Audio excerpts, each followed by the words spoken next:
Assalamualaikum warahmatullahi wabarakatuh. Perkenalkan, nama saya Ririn Heldayanti. Dari kelas 3D saya akan membuat tugas PHP CRUD. Nah, jadi di sini kita memiliki yang namanya config PHP. Yang dimana config PHP itu ada server, user, password, dan nama database. Jadi kita juga harus memiliki database yang dimana database itu kita buat di PHP MyAdmin. Jadi di PHP MyAdmin ini saya membuat dengan data yaitu mahasiswa CRUD. Jadi di sini nama database-nya juga harus sesuai yaitu mahasiswa CRUD. Sedangkan untuk DB ini gunanya itu untuk menambahkan data di database. Dan untuk create PHP ini kita ubah namanya. Di sini kita tidak perlu mengubah. Ketika kita ingin mengubah, bisa ubah di sini. Dan untuk form action-nya ini dia akan terhubung ke script create PHP dengan method post, yang dimana di sini ada label from npm.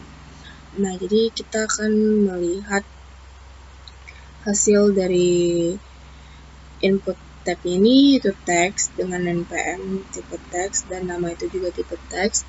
Untuk jenis kelamin itu tipenya radio, untuk tempat itu tipenya teks dan tanggal itu date. Dan di sini fakultas itu menggunakan option. Nah, jadi option ini punya banyak pilihan yaitu seperti teknik, agama Islam, hukum, pertanian, dan lain-lain. Jadi dia itu akan seperti ini.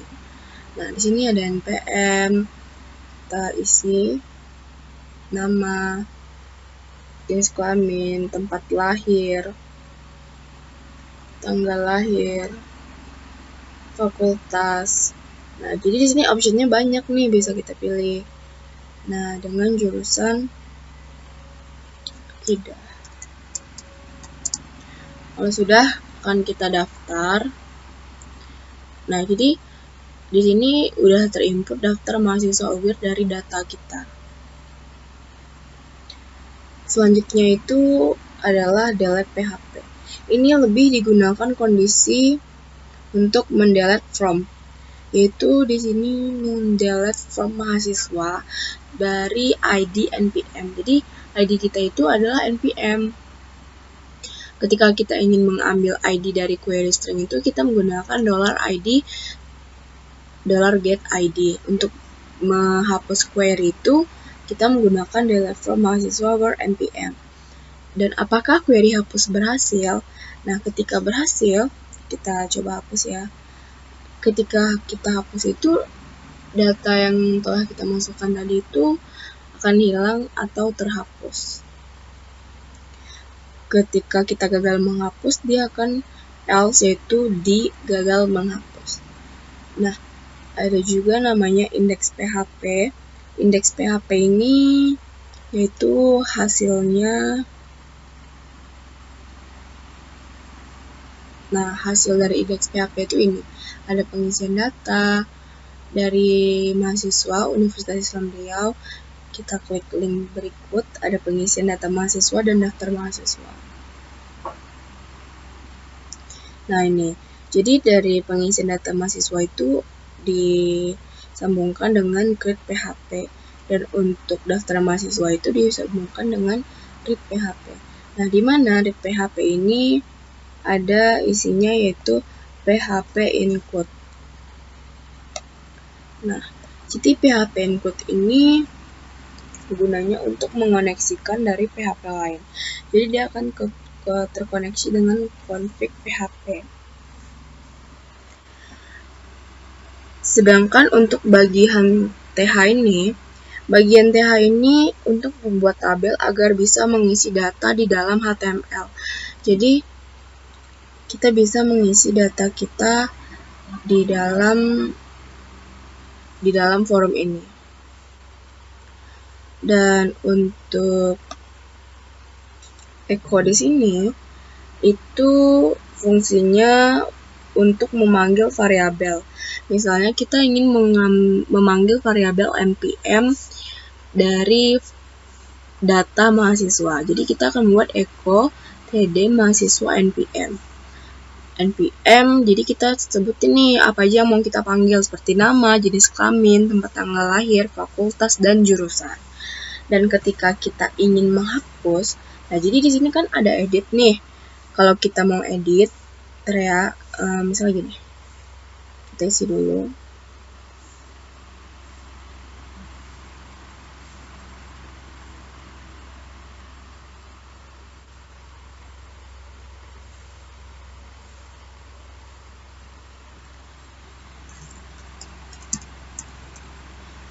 Nah, ketika kita ingin mengedit, nah di sini kan ada seperti link gitu kan, karena kita membuat di sini half update PHP. Nah, jadi dia akan tersambung ke update PHP. Nah, kita membuat edit. Di sini akan ada namanya formulir edit data mahasiswa. Nah, jadi ketika kita mengedit itu dia ada pada data mahasiswa dengan ID-nya itu npm. Sama juga seperti hapus tadi, itu menggunakan delete PHP dengan forum mahasiswa atau dari data mahasiswa dari ID npm.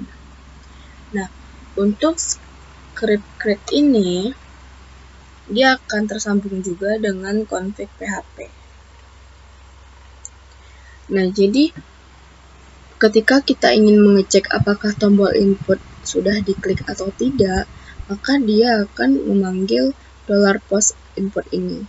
Ketika kita ingin mengambil data, dia akan mengambil data dari npm, nama, jenis kelamin, tempat tanggal lahir, fakultas, dan jurusan. Ketika kita ingin membuat query, di sini kita buat SQL sama dengan insert into dari mahasiswa seperti npm, nama, jenis kelamin, dan lain-lain. Dan untuk mengecek berhasil apa gagal, ketika kita berhasil, dia akan tersambung ke read PHP dengan status sukses. Ketika dia tidak berhasil, dia akan gagal atau indeksnya itu terhubung ke indeks PHP dengan status gagal. Jadi dia akan dialihkan. Ketika sukses akan dialihkan ke halaman indeks PHP dengan status sukses. Ketika dia gagal, maka statusnya itu akan gagal. Ketika kita tidak mempunyai halamannya, dia akan akses dilarang. Jadi dia tidak akan bisa diakses. Untuk script update ini, dia juga terhubung dengan include config PHP. Kita cek apakah tombol simpan sudah diklik atau belum. Nah, jadi kita menggunakan if inset $post simpan. Nah, jadi di sini kita memanggil yaitu data simpan. Dan untuk mengambil data dari formulir itu sama, kita membuat di sini menggunakan $post dengan memanggil npm, nama, jenis kelamin, dan lain-lain. Nah, jadi ketika apakah query update berhasil, dia akan membaca ke read PHP. Kalau gagal, dia akan menampilkan pesan gagal menyimpan perubahan. Atau perubahan tadi yang setelah kita edit tidak akan tersimpan. Dan untuk update PHP ini,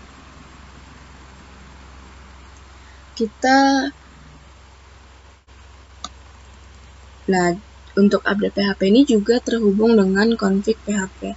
Kalau tidak ada ID di query string, maka dia akan ke location read PHP. Untuk ambil ID dari query string itu juga menggunakan ID dan mengambil data dari mahasiswa, mengambil data dari database itu select from mahasiswa, yang dimana kita mengambil data mahasiswa dengan ID npm. Nah, jadi di sini mahasiswa itu MySQL-nya itu adalah fetch exoc.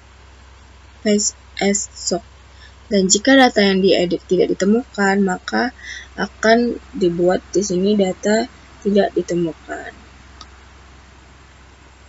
Nah, jadi di sini isi dari update PHP itu ketika actionnya update PHP ini terhubung update PHP ini terhubung dengan script update PHP. Dan di sini kita menggunakan. Nah, jadi update PHP ini dia terhubung dengan script update PHP dengan method post. Jadi di sini tipe hidden itu karena NPM di sini adalah primary key pada tabel mahasiswa. Kalau ada kesalahan pada primary key atau NPM harus menghapus data pada menu hapus. Jadi di sini kita juga membuat input tipe dengan menggunakan PHP echo dengan kita memanggil data jenis kelamin yaitu laki-laki dan untuk pilihan kedua itu jenis kelamin perempuan. Nah, jadi di sini sama semuanya itu di update PHP ini menggunakan PHP echo mahasiswa tempat tanggal lahir. Jadi tempat lahir. Jadi ini maksudnya PHP echo ini dia akan memanggil variabel, misalnya memanggil variabel dari mahasiswa. Mahasiswa itu akan memanggil tanggal lahir ini. Jadi kita buat mahasiswa dari tabel mahasiswa dan akan memanggil dari tanggal lahir ini. Jadi mahasiswa ini data memanggil tanggal lahir yaitu HTML yang telah kita buat tadi. Nah, jadi hanya itu yang dapat saya sampaikan. Saya akhiri. Assalamualaikum warahmatullahi wabarakatuh.